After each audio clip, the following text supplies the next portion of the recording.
live line with us, Lisa Graves from prwatch.org, the Center for Media and Democracy. Good morning, Lisa. Good morning, Sly. Thanks for having me on. You like the choice of music this morning?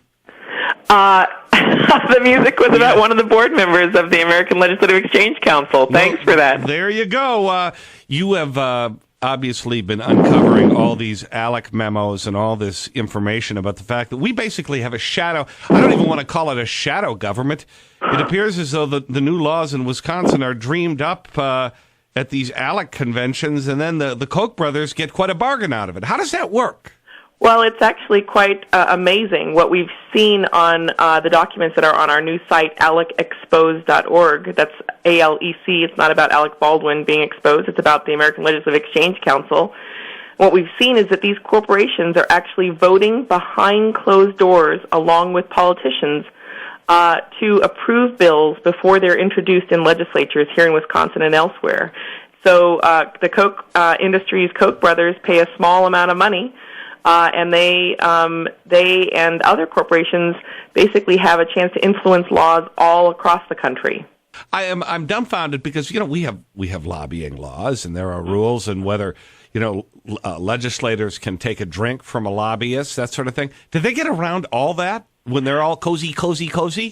It sure seems like they do. In fact, it looks like Scott Fitzgerald, the senator who leads the Senate right now, was the co-chair of ALEC's basically state delegation here in Wisconsin until just this spring.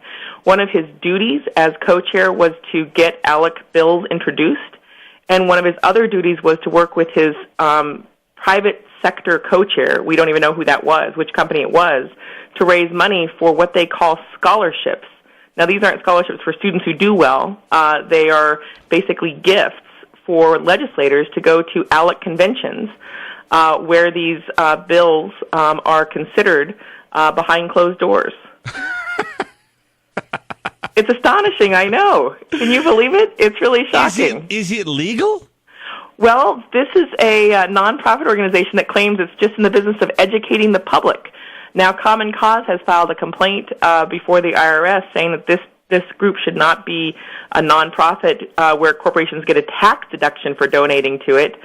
After all, the corporations are putting their lobbyists on ALEC as their representative for the most part and meeting at these fancy schmancy resorts with these legislators and having golf outings and boating and skeet shooting and wine and cheese parties and things like that. Oh, all right. Lisa Graves with us, Madison 1670 WTDY, prwatch.org, Center for Media and Democracy. And this specific website is? It's ALECexposed.org, alecexposed.org, and you can find bills that have been moving through the Wisconsin legislature that certainly resemble, if not are identical to ALEC bills that have been pre-voted on by corporations behind closed doors. Now, the Koch brothers, they don't like public schools. They've described the NEA as communist. Are they trying to change education at these conferences? Well, it certainly seems as though the Koch brothers foundations have been bankrolling efforts to privatize public education and privatize anything that isn't nailed down and some things that are.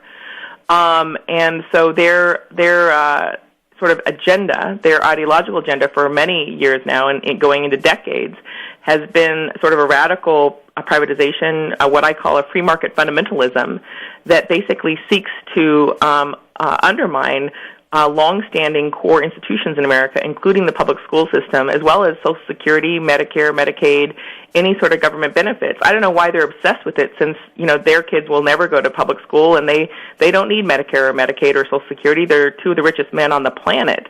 But ideologically, they seem bent on funding groups like ALEC and others to take away these basic safety net and basic programs that have helped make our country great.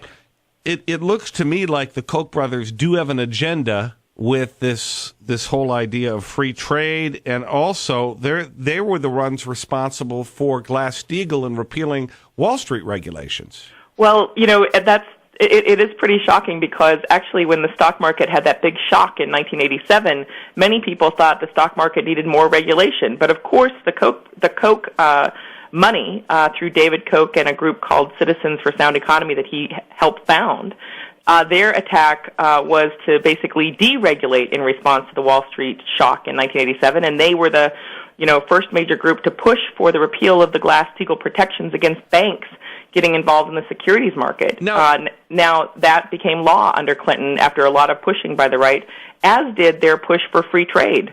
In the 80s, protectionism was much stronger, but they were pushing for NAFTA and free trade, and they managed to get the politicians to push that through. We don't know how Scott Fitzgerald votes in these committees, right? Because these votes are private, correct? That's right. We don't know. Okay. We don't know whether Scott Fitzgerald is on one of the task forces or whether he votes. What we do know is that he pays $50 a year, and Koch Industries, for its membership fee, can pay up to $25,000 a year. Plus, its foundations have donated over $200,000 a year. And what ALEC says is that corporations and politicians are, quote, equals. They're partners, and they have basically an equal vote in these task forces that ALEC puts together.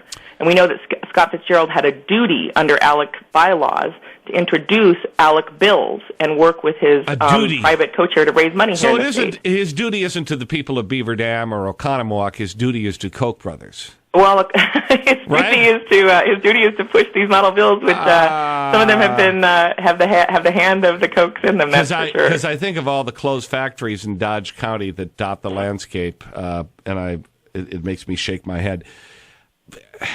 It's pretty clear what their objective is, and it's pretty clear that